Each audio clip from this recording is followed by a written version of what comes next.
අපිට අපේ ජීවිතවල එක එක කාලෙට එක එක දේවල් වලට මුහුණ දෙන්න වෙනවනේ.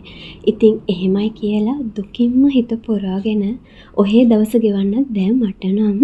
මොකද මට ඕනේ ඒ දේ විසඳගෙන මගේ හිතත් අමාරුවෙන් හරි හදාගෙන ආයෙමත් ඉස්සරහට මේ ලයිෆ් එක ගෙනියන්න. ඉතින් ඒ දේවල් අතරේ එදාට තියෙන වැඩ දුකින් පිරුණු හිතින්ද මග හරින්නත් බෑනේ. ඉතින් මේ ගෙවිලා දැන් ඉවර වෙලා තියෙන්නේ අර මං කලින් කිව්ව කාලයක් ප්‍රශ්න නැති ජීවිතත් නැහැ. එහෙමයි කියලා හැමදාම ප්‍රශ්න මත ජීවත් වෙන්නත් බෑනේ. ඕනම දෙයකට විසඳුමක් තියෙනවාමයි. කොහොම හරි ඉතින් මමත් දුකින් හිත පුරවගෙන උනත් ඔන්න මට අද මම හිතන්නේ මේ මගේ අවසාන ක්ලිනික් දෙකකට කලින් දවස වෙන්න ඕනේ දින තියෙන හැටියට. ඉතින් වෙනදටත් වඩා පැය භාගයක් වැඩියෙන් ගියා ගෙදර වැඩ ටික ඉවර කරගන්න. එකක් දුක අනික දැන් ඉතින් එහෙට මෙහෙට වෙන්න වෙනදට වඩා කාලයක් යනවනේ. ඒ දේවල් හින්දා මාව ගන්නෙන වීල කෙනකන් තමයි මම ඔය බලන් ඉන්නේ.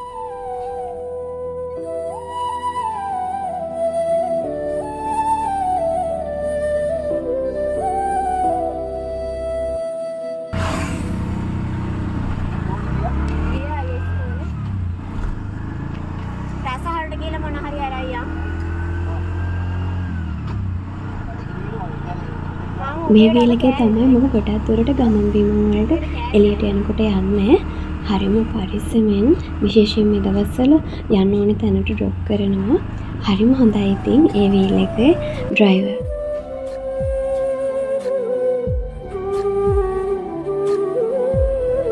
ක්ලිනික් එකට මම අද හොඳටම පරක්කුයි. මම වෙන්න ඕනේ අන්තිමටම මිස් චෙක් කරපු කෙනා. ડોක්ටර්ගේ චෙකින් වලට නම් ටිකක් කලින් යන්න පුළුවන් වුණා. අද අම්මිලා ගොඩයි ඉතින් අද අඟහරුවාද දවසක්. සාමාන්‍යයෙන් අඟහරුවාද දවස්වලට ලොකු සෙනගක් ඉන්නවා. ඔන්න බලන්නකෝ. ඒ අස්සේ මෙන්න මෙයා දඟලනවා.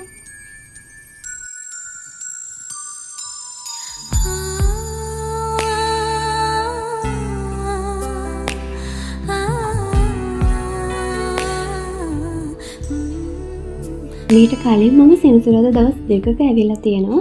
එතකොට නම් ලොකුවට නැහැ සෙනඟ. කීප දෙනා ඉන්නේ. දැන් මේ පුටුවල හිටපු අය චීත් එහෙම ඇඳගෙන අර ડોක්ටර් බඩ චෙක් කරනවානේ. අන්න ඒකට පොලිම් හැදිලා ඉන්නේ. මම ඉතින් පොලිම් අඩු වෙනකල් ඉඳගෙන ඉන්නවා ටිකක්. ක්ලිනික් එක ඉවරයි. දැන් මම අපේ චූටි පැටියට හොස්පිටල් බෑග් එක හදන වැඩේට අර වූල් කිට් එකයි පැනල් කිට් එකයි බඩු ටික ගත්ත දවසේ මම ගත්ත තැන තිබුණේ නැහැ. මන්ට ගෙන්නනවා කියපු නිසා මම එතනට යන ගමන් තමයි මේ ඉන්නේ. ඒ දෙකත් අරගෙන තව චූටි මදි අඩුපාඩු ටිකකුත් තිබුණා. ඒ ටිකත් අරගෙන මම අද ටිකක් වැඩිපුර වෙලාවක් ඉන්න බලාගෙන මං ආසම කරන තැනකට අද මං ඔයාලත් එක්කගෙනම යන්න තමයි හදන්නේ. එහෙනම් ඉතින් යමුකෝ එතෙන්ට.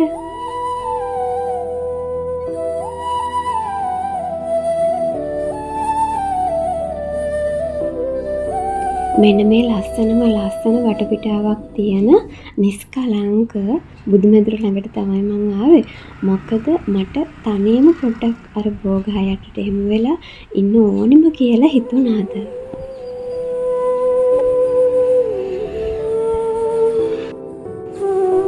මම අද ක්ලිනික් එකට පරක් වෙලානේ ගියේ. උදේ ඉඳලම කාලා නැහැ මොකුත්. එහේ ඉඳලා කන වෙලාවක් තිබුණෙත් නැහැ. වඳින්නත් කලින් මං ගත්ත දේවල් කාලා ඉන්නවා. මොකද නැත්නම් තව ටිකකින් කලන්තයක් එහෙම දැම්මොත් පණ්ඩිතයා වගේ තනියම ආවට ඉතින් මට ඉඳ ගන්නවත් හිතුන්නේ නැහැ. කනකම්වත් මේ හුලම් පාරත් වැඩි ඔහේ අර අපේ භාෂාවෙන් කියන්නේ අර මනෝපාරකුත් කහගෙන ෆෘට් ජූස් කප් එකකට දාලා දුන්නු නෙස්කැෆේ එකයි පේස්ට්‍රි තමයි මම අද උදේට ගත්තේ. හොට් නෙස්කැෆේ එකක් ගත්තේ. ඒනොට දැන් නම් මේක කූල් නෙස්කැෆේ එකක් වෙලා.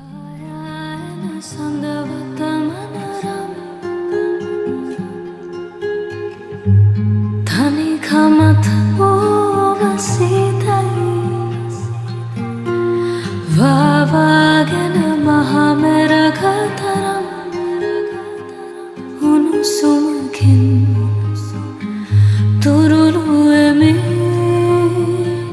දිවිය පුරා ළඟහිඳ මහ සංසාරය වෙලෙන උනුසුමකින්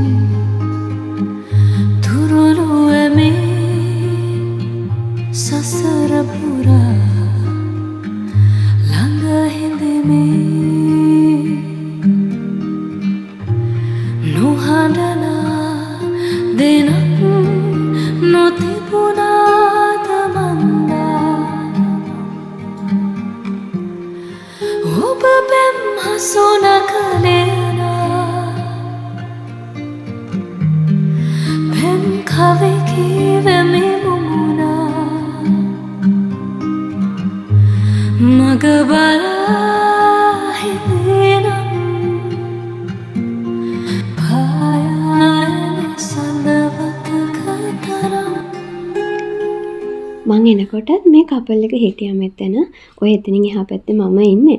හරියටම කැම් එක මම තියලා නැහැ. ඇයි ඉතින් එහෙන ෂොක් එකකනේ ඉන්නේ. ඔහෙන් මෙහෙන් වගේ තමයි ක්ලිප්ස් ටිකකුත් ගත්තේ. මං ගෙදරින් උදේ එනකොට තෙලොයි මලොයි හඳුන් කෝරුයි පහන් තිරයි මේ සේරම අරන් ආවේ. පහන් පත්තු කරලා මල් තියලා හඳුන් කෝරුත් පත්තු කරලා බුදුන් වැඳලා මං විනාඩි කීයක් මෙතන හිටියද කියන මන් දන්නේ නැහැ. මට නම් ඒ තරම් මෙතන මාර නිදහසුන් නිස්කලංකයි හිතට මාරම සනීපයි. සිඳ බිඳ මොහඳර පාප සිඳ බිඳ මොහඳර පාප දැල් වූ දහම් ප්‍රදීප දැල් වූ දහම් ප්‍රදීප සිඳ බිඳ මොහඳර පාප සිඳ බිඳ මොහඳර පාප දැල් වූ දහම් ප්‍රදීප දැල් වූ දහම් ප්‍රදීප හෙලි කල අප හෙලදීප තිලෝවග බුදු සමිදේ තිලෝවග බුදු සමිදේ ගිලෙම් ඔබේ ගුණමුදේ වෙන්දිම් ඔබේ දම්සා එහෙමම මං එතනට පිටිපස්සට වෙන්න තියෙන බෝමලුවට තමයි මේ යන්නේ. මං යනකොට එතන අක්කලා දෙන්නෙක් ඇවිත් බෝමලුව අමතිනවා. මං හරි ආසාවෙන් හිටියේ විශේෂයෙන්ම චූටි පැටියෙක් බණ්ඩියෙම ඉන්න කාලෙක මෙහෙම ඇවිල්ලා බෝමලුවක් හරි පන්සලක හරි ඇවිල්ලා මලුව අමදින්න ඕනි කියන එක. අද ඉතින් නොහිතපු වෙලාවක ඔන්න ඒ දෙත් සිද්ධ වුණා.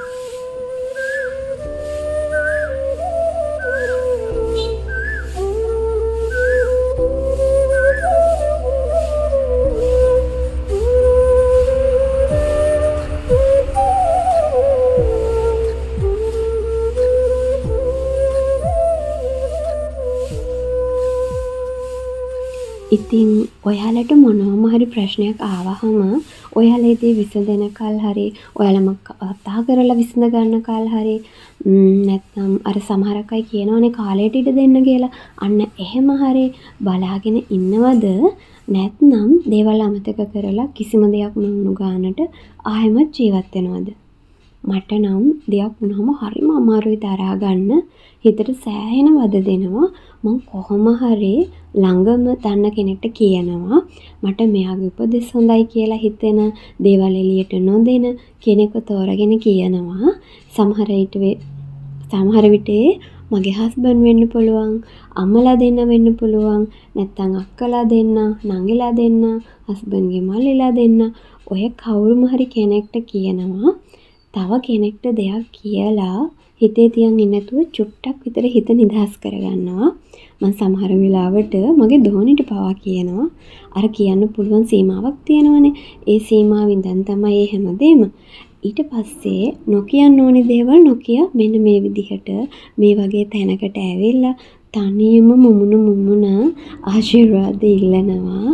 මේ නම් මම මෙහෙම ආපු පළවෙනි පාර. ඉතින් මට අද එළියට එන්න පුළුවන් වුණානේ මේ දවස්වල තියෙන වැඩත් එක්ක. නැත්නම් මම ගොඩාක් බිසි වෙන්න උත්සාහ කරනවා. අර වැඩත් එක්ක දේවල් අමතක වෙනවටත් වඩා වැඩේට ටිකක් අවධානය දීලා අර දේවල් අමතක කරන්න බලනවා. මට හුඟක්ම ලේසි ඒ වැඩේ ෂොප් එක තියෙන නිසා. තව මම තනි වෙන්න වගේත් බලනවා.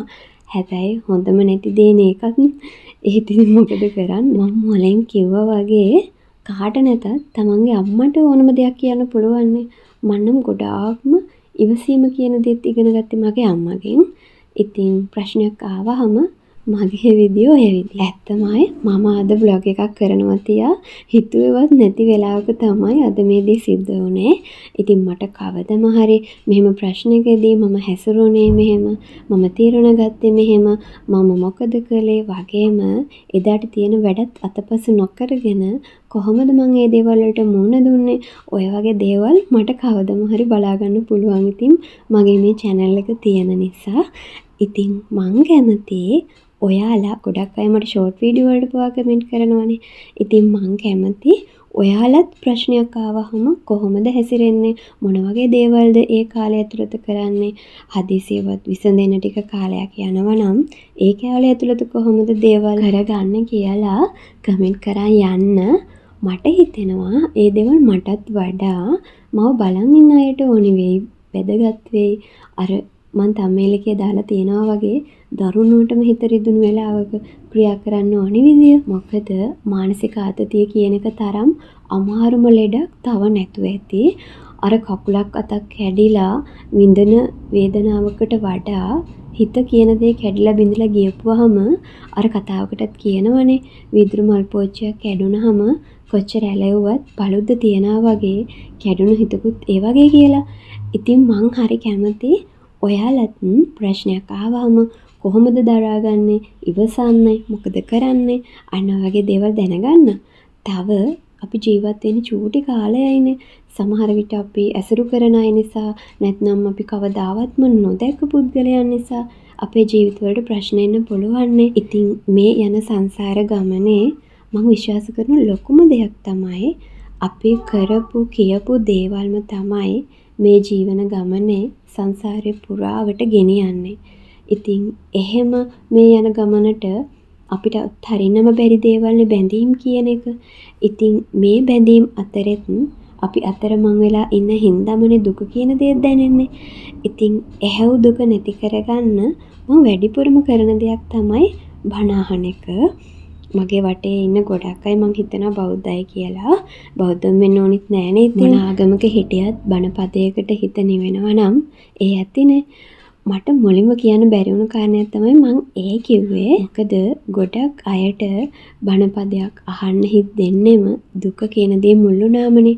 මට නම් ඇත්තටම එහෙමමයි. බොරු කියන්න ඕනේ නෑනේ. ඉතින් මට මගේ හිතට දුක් ගෙන දෙන කාරණයක් හේතු වුණ ගමන් දැන් නම් මම කරන්නෙම ගොඩාක් දුරට බණපදයක පිහිටම තමයි පත්තන්නේ. මගේ නම් හිත ගොඩාක් හැදෙනවා එහෙම ඉතින්.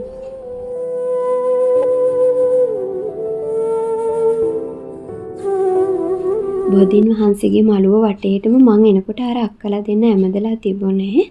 අවසාන හරියට තමයි මං එකතු වුණේ. ඊට පස්සේ තමයි මම මගේ හිතේ තියෙන හැම දෙයක්ම මුමුණා ඒ දේවල් වලට ආශිර්වාද ඉල්ලන ගමන් මේ දුකට පිටක් වෙන්න කියලා වගේම හැම ප්‍රශ්නයක්ම හොඳම විදියට විසඳෙන්න අවස්ථාව ලැබෙන්න කියලාමයි මම මේ බෝධීන් වහන්සේ වටේ පෙන් කලෙත් අරගෙන හත් වටයක්ම ගිහිල්ලා බෝධීන් වහන්සේට පෙන් වැක්කිරුවේ.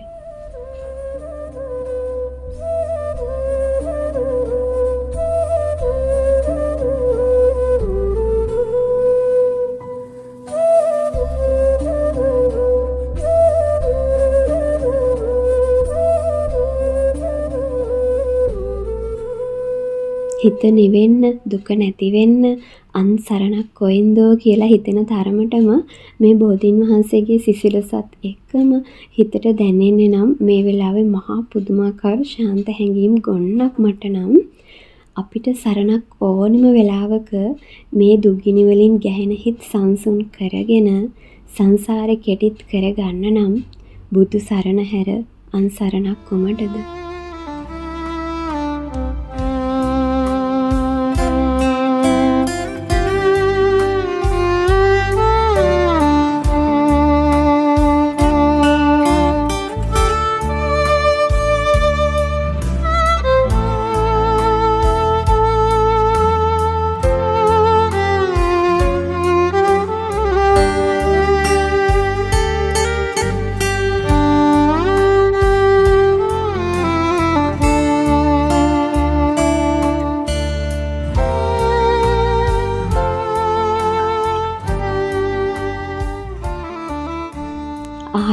කොයිම වෙලාවක හරි මෙතනට එන්න බලාපොරොත්තුවෙන් එනකොට තිබුණු දුකින් පිරුණු හිත පොඩ්ඩක් දුරකට හරි නිවාගෙන තමයි මං ආපහු මේ යන්න හැරෙන්නේ.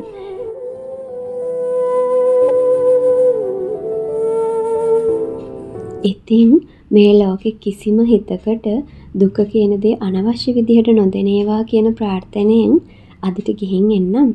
ලස්සනම ලස්සන ආදරණීයම ව්ලොග් එකකින් ඉක්මනටම මුණ ගැහෙනකල් මගේ යාළුවෝ හැමෝටම බුදු සරණයි. ජේසු පිහිටයි.